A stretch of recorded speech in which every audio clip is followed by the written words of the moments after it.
Peru is one of the most beautiful and fascinating countries in the world. So it's not a surprise that the country is a dream destination for travelers of all ages. The country of around 30 million people is located on the Pacific coast of South America and borders 5 other countries: Ecuador, Colombia, Brazil, Bolivia, and Chile. The country has something to offer everyone who visits. For nature enthusiasts, Peru's natural scenery is as diverse as it is beautiful. Without leaving the country, you can travel from the beach to the desert, and from the soaring Andes Mountains to the depths of the Amazon rainforest. You can hike through the wilderness and encounter stunning wildlife.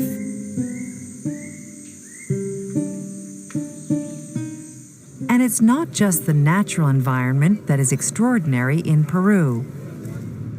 Cultural tourists will enjoy the vibrant modern cities like Lima. In old cities like Cusco, you can learn more about the ancient Inca culture of Peru in fascinating museums and palaces.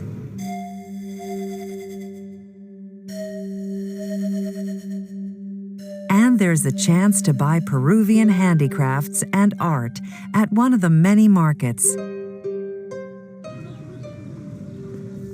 And in isolated areas of the country, there are some of the most astonishing man-made sights in the world. Ancient and mysterious Inca settlements, and the amazing floating homes on Lake Titicaca.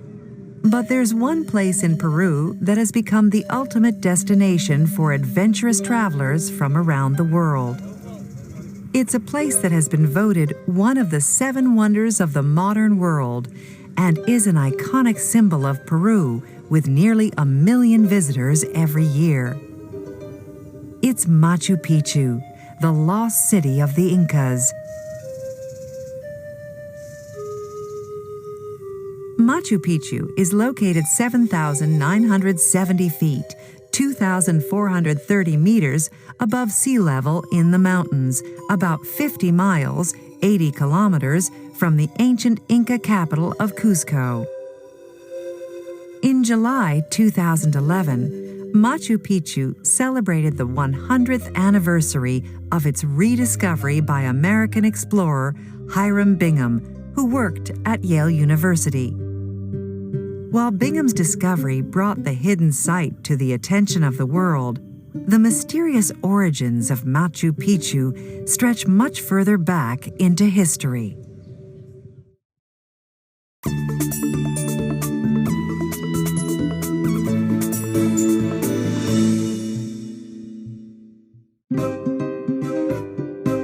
Explorer and writer Hugh Thompson has spent a lot of time in Peru, exploring the Machu Picchu area.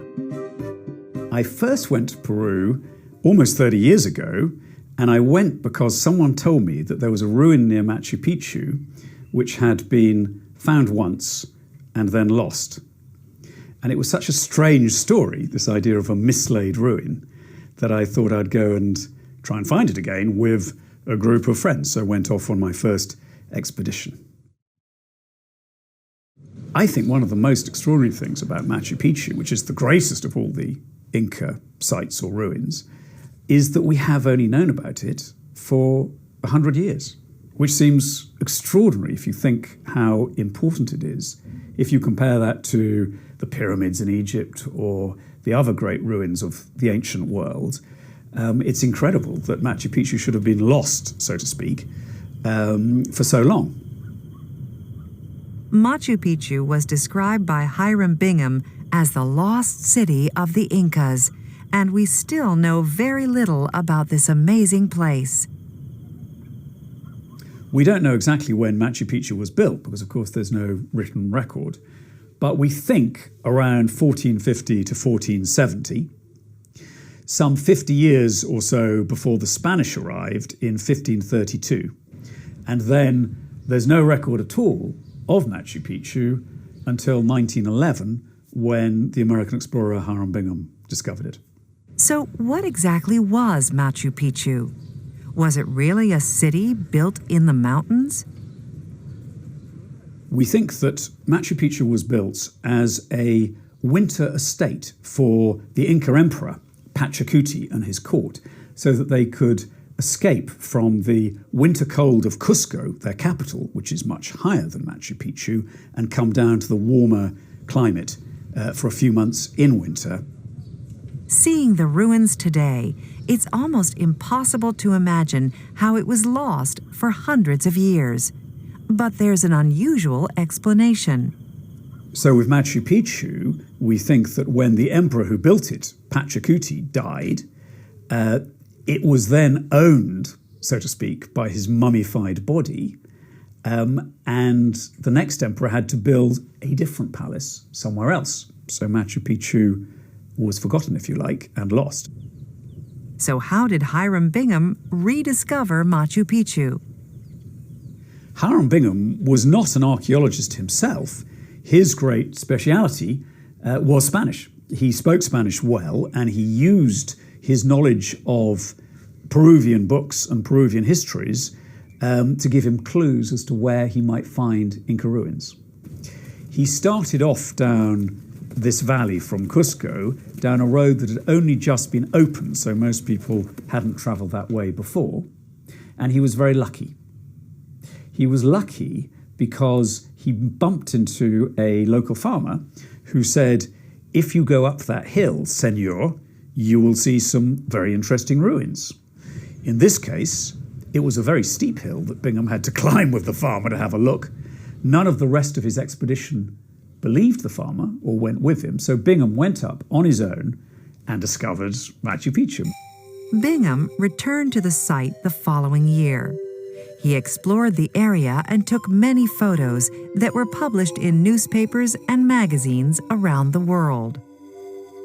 Hiram Bingham wrote a great deal about Machu Picchu, but his most famous book is called Lost City of the Incas, and it's probably the one most people have heard of, and that phrase has almost entered the language. And he used the book to paint a very romantic picture of Machu Picchu, and maybe that's why so many people still want to go there today.